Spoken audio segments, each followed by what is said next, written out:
de saint Augustin, traité sur la très sainte Trinité, livre 13, chapitre 19. Quelle est la part de la science et quelle est la part de la sagesse dans le Verbe incarné? Pour revenir à la distinction qu'il s'agit d'établir, tout ce que le Verbe fait chair pour nous a fait et souffert dans le temps et dans l'espace appartient à la science et non à la sagesse. Quant au Verbe, considéré en dehors du temps et de l'espace, coéternel au Père et partout tout entier, tout ce qu'on peut en dire de conforme à la vérité est parole de sagesse. Par conséquent, le Verbe fait chair, qui est le Christ Jésus, renferme tout à la fois les trésors de la sagesse et de la science. C'est ce que l'apôtre écrit aux Colossiens, « Car je veux que vous sachiez quelle sollicitude j'ai pour vous, pour ceux qui sont à Laodicée et pour tous ceux qui n'ont pas vu ma face dans la chair, afin que leur cœur soit consolé et qu'ils soient unis eux-mêmes dans la charité pour parvenir à toutes les richesses d'une parfaite intelligence et à la connaissance du mystère de Dieu, qui est le Christ Jésus, en qui tous les trésors de la sagesse et de la science sont cachés. » Colossiens chapitre 2, versets 1 à 3. Et qui peut savoir jusqu'à quel point l'apôtre connaissait ces trésors, jusqu'où il y était entré, et quelles grandes choses il y avait découvertes?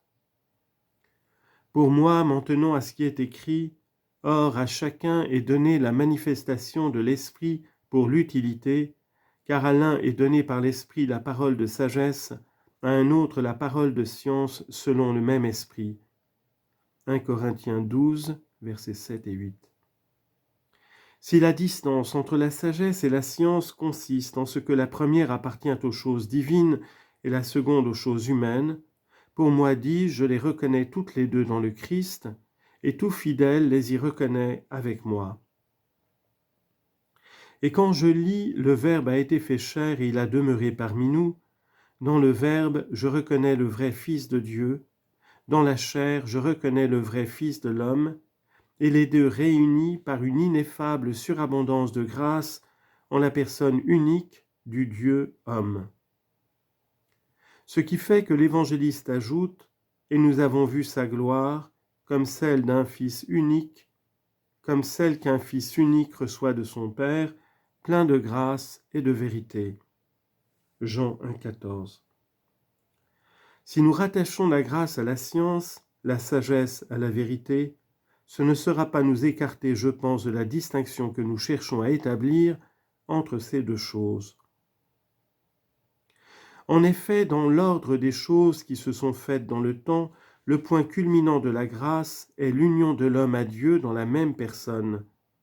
Et dans l'ordre des choses éternelles, on attribue avec raison la souveraine vérité au Verbe de Dieu. Mais comme ce même Fils unique du Père est plein de grâce et de vérité, il en résulte que, dans ce qu'il a fait pour nous dans le temps, il est celui en qui nous sommes purifiés par la foi pour le contempler à jamais dans les choses éternelles.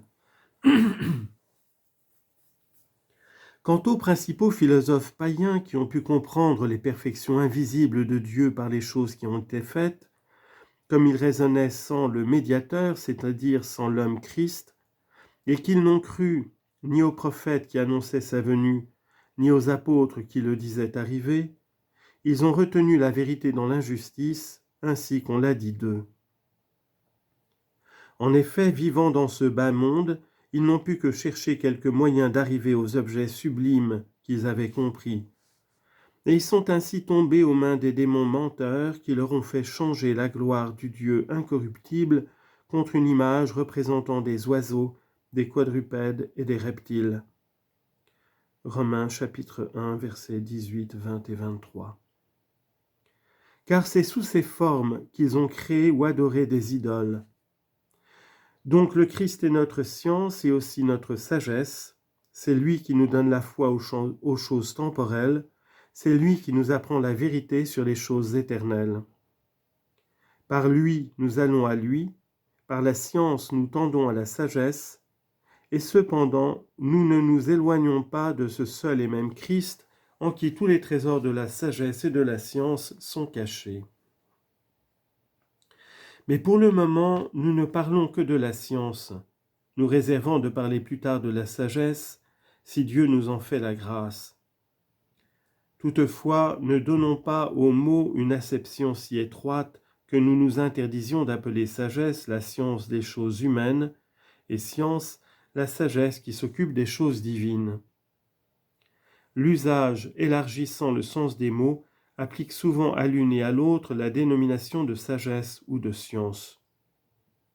Cependant, l'apôtre n'eût pas écrit « à l'un est donné la parole de sagesse, à un autre la parole de science », si ces deux dénominations n'avaient chacune un sens particulier, suivant la distinction que nous établissons à cette heure.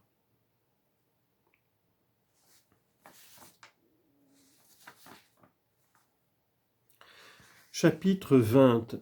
Résumé de ce livre, comment nous sommes arrivés graduellement à découvrir une certaine trinité dans la science pratique et dans la vraie foi. Voyons enfin le résultat de cette longue discussion, à quoi elle conclut, où elle a abouti.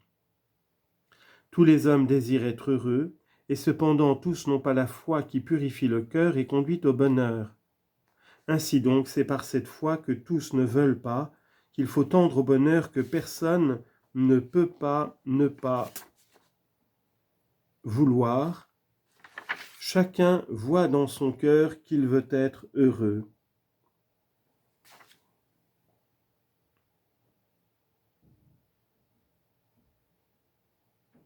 Et sur ce point, l'accord est si universel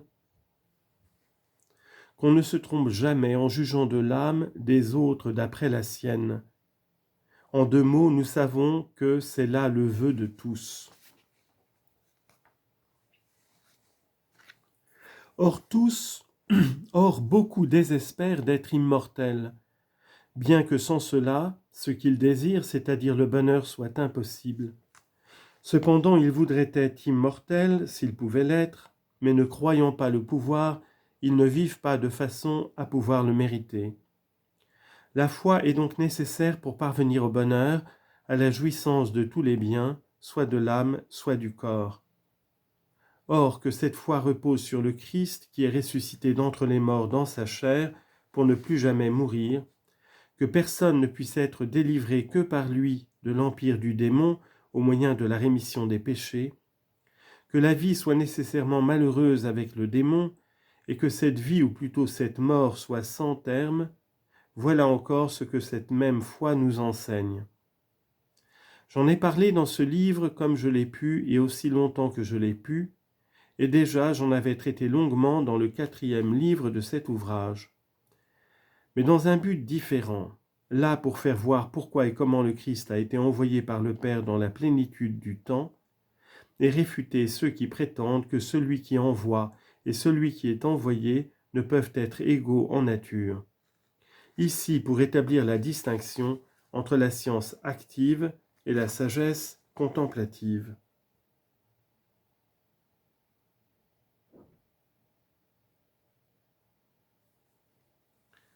Nous avons cherché à découvrir dans l'une et dans l'autre, et en montant, pour ainsi dire par degrés, une certaine trinité particulière, sui generis, appartenant à l'homme intérieur, comme déjà nous en avions cherché une dans l'homme extérieur.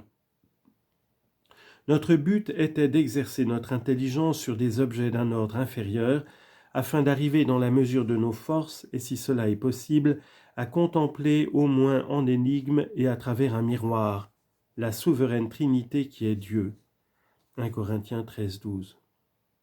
L'homme qui confie à sa mémoire les paroles de la foi, sans même en comprendre la signification, comme on retient par exemple des mots grecs ou latins ou de toute autre langue qu'on ignore, cet homme n'a-t-il pas déjà en son âme une certaine trinité, à savoir le son des mots que sa mémoire conserve, même quand il n'y pense pas, puis la pensée qui naît du souvenir quand il y songe, et enfin la volonté qui unit le souvenir et la pensée? Cependant, nous ne dirons pas que, dans cette opération, il agisse selon la trinité de l'homme intérieur. C'est bien plutôt selon la trinité de l'homme extérieur, puisque le souvenir qu'il se rappelle, quand il le veut et autant qu'il le veut, ne se rattache qu'au sens corporel qu'on appelle l'ouïe, et qu'il n'y a dans sa pensée autre chose que des images d'objets matériels, c'est-à-dire de sons. Mais s'il sait se rappelle le sens des paroles, c'est déjà une opération de l'homme intérieur. Cependant, on ne peut pas encore dire qu'il vive selon la trinité de l'homme intérieur, à moins qu'il n'aime les enseignements, les préceptes, les promesses renfermées dans ces paroles. Il peut même se les rappeler et y penser tout en les croyant faux et en cherchant à les réfuter. Ainsi, la volonté qui unit le souvenir de la mémoire et l'impression qui en résulte dans le regard de la pensée complète, elle, troisième, une sorte de trinité, mais on ne vit pas selon cette trinité quand on repousse comme fausses les impressions de la pensée. Mais quand on les croit vraies et qu'on aime ce qu'il y a à aimer, alors seulement on vit selon la trinité de l'homme intérieur, car l'homme vit selon ce qu'il aime. Or, comment aimer ce que l'on ignore, mais que l'on croit? Nous avons déjà traité cette question dans les livres précédents et prouvé que personne ne peut aimer ce qu'il ignore complètement, et que, quand on est dit aimer l'inconnu, c'est en vertu de quelque chose de connu. Maintenant, nous disons pour conclusion de ce livre que le juste vit de la foi, Romains 1, 17, de la foi qui agit par la charité, Galates 5, 6, en sorte que les vertus mêmes qui règlent la vie, la prudence, la force, la tempérance et la justice, se rapportent toutes à cette même foi, sans quoi elles ne seraient pas de véritables vertus.